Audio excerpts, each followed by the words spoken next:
Hey guys, it's me, Tiffany Parker. So tonight we are talking about haters. We're talking about why people do the things they do, why they buy from their friends or their coworkers or family members and then turn around and be acting funny on social media. Okay, so let's go ahead and dive in. This is not going to be long either, but so recently I've been noticing, and this is through conversation, this is from observation, and then based off of personal experience as well too. And I'm gonna get into when I was a hater. I used to be a silent hater because this is like about silent haters. These are people that literally only like it if you are doing what they're doing, right? So let's get into it.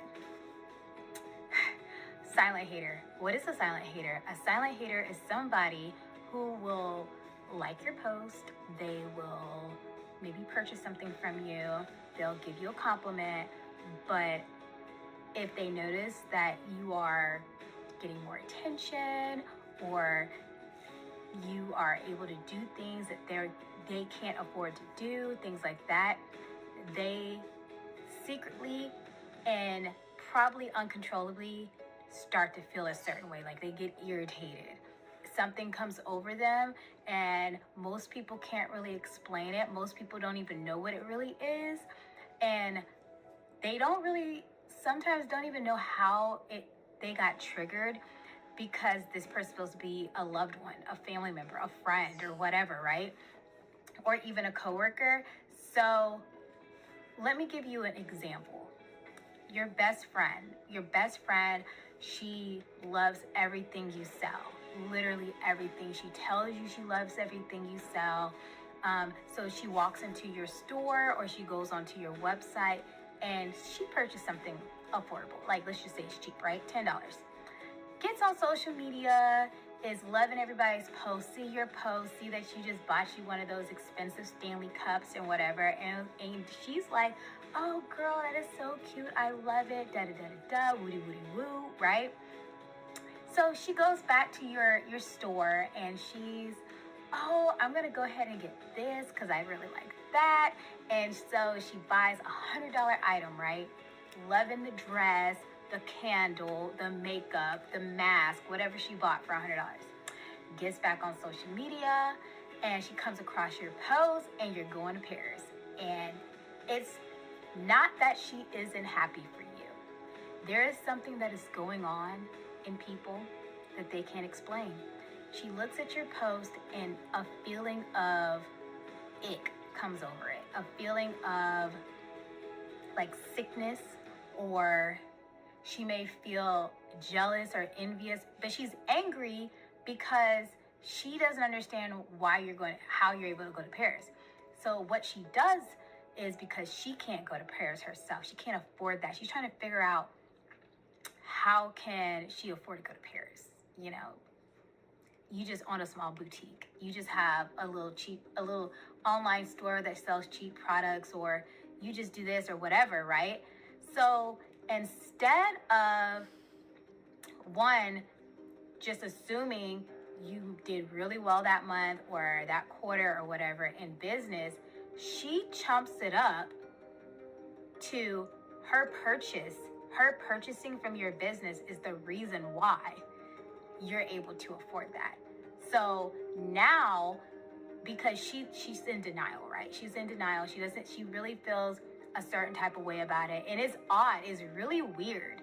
It is kind of crazy, right? So she just stops supporting your business.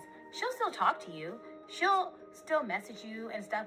But you will notice that she no longer supports you monetarily in your business anymore. She might just share your post or whatever. Yeah, sharing posts is cool and all, but it's not the same as an actual transaction. And she's doing this because even though she's your friend, even though that's your coworker and y'all are work besties, even though that's your sister, your mother, your brother, people inherently do not want you to do better than them. They want you to exceed, but they don't want you to exceed past them.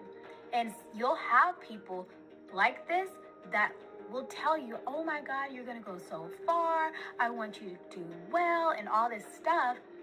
But when they go home to their own house and they sit down after all the hype, after the lunch, after the brunch, after doing all these things, and they go home and they start going through Instagram and Facebook and TikTok, and they're seeing your life, like they start to take things out of your social media, your highlight reels, and start envying you. And it's crazy. And I say it should be a case study because it's like, why would somebody assume that them supporting you is why you're able to do things that they can't do? When in reality, just because she spent $110 with you that month, you probably only took home $20 of it because of expenses. But she doesn't realize that you have hundreds of customers. Some of y'all have thousands of customers. She doesn't realize that. All that's going through that lady's head in the example is that I spent $110 this month. I can't believe she's able to go to Paris. I'm not supporting her anymore. I can't go to Paris. I can't do that. I can't buy that. So they'll stop supporting you because they can't do it. And they will only really like the post on your Facebook of things that they can do themselves, or when you're talking about something negative or some drama or whatever. That's the only time they'll show up on social media again for you. Because eventually they'll stop sharing your stuff because they're going to start thinking like, oh, if I'm sharing, she is helping. But when they see you in person, they're like, hey girl, what's up? Da da da da da, all this stuff, right? But they're silent haters. And here's the dangerous thing about silent haters that I feel like people don't really talk about. They're dangerous as hell. They are dangerous because a silent hater will go behind your back and talk bad about you to other people that ask about you. They'll ask about you to your friend or your coworker or your family member, and they'll ask, hey, do you think Sarah is like a good candidate for this? Or do you think her product is good? I mean, I saw that you bought that candle from her and that dress from her boutique. What do you think? A silent hater is going to tell this person, family or not, coworker or not, they're going to tell this person, it was okay. I mean, I feel like I overspent because of quality, but I was just supporting a good friend of mine. I just wanted to support her. And in reality, she's trying to sabotage that potential sell for you because she doesn't want you to have it because she can't have it or he can't have it. I keep saying she because I'm a woman. A silent hater, not only will they do that, they'll sabotage opportunities for you, or they'll talk bad about you, but they'll sabotage opportunities for you. If somebody comes to them and asks if you would be interested in like a speaking engagement, because you have to understand, people that are talking to your friends, they see you around town, they see you connected on Facebook, on social media, they see that this person is your friend, you're always seen with them in public. So if they don't know you and they're trying to like get a feel of how to approach you, they're gonna go to your friend.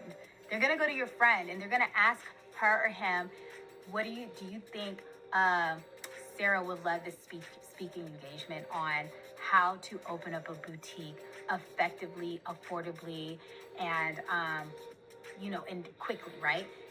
A silent hater is going to be like, she's shy. She's camera shy. She's got stage fright. I don't think that's something that she would be interested in.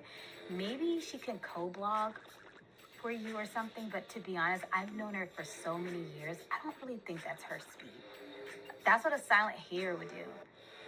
And it's sad that they will sabotage opportunities for you, but it happens every single day. Every single day, and nobody is willing to talk about it because people know that this is going on. People know when somebody is jealous or envious. Some people, you get a feeling. You may not know for sure, but you get a feeling, okay? It's like intuition, okay? You know. It's a gut feeling, you know. A silent hater will, if they're crazy, they will create fake accounts and say negative stuff on your post. They will do Google account, like negative Google reviews and stuff, all types of stuff, all types of stuff.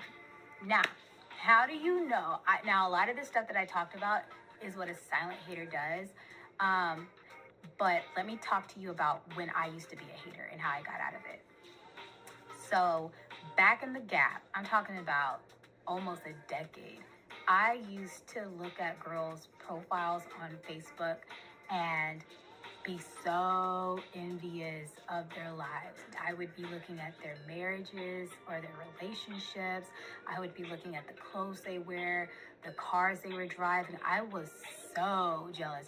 And it was like, I was happy that they had it, that they had everything. It was that they had it. I was genuine. I was happy, but I was mad that I didn't have it, and I was trying to figure out why I couldn't have it or why I didn't have it. Long story short, I had so many things, personal things going on in my life. To be honest, looking back, I really wasn't self-aware of business. I wasn't self-aware of anything outside of working a 9 to 5, right?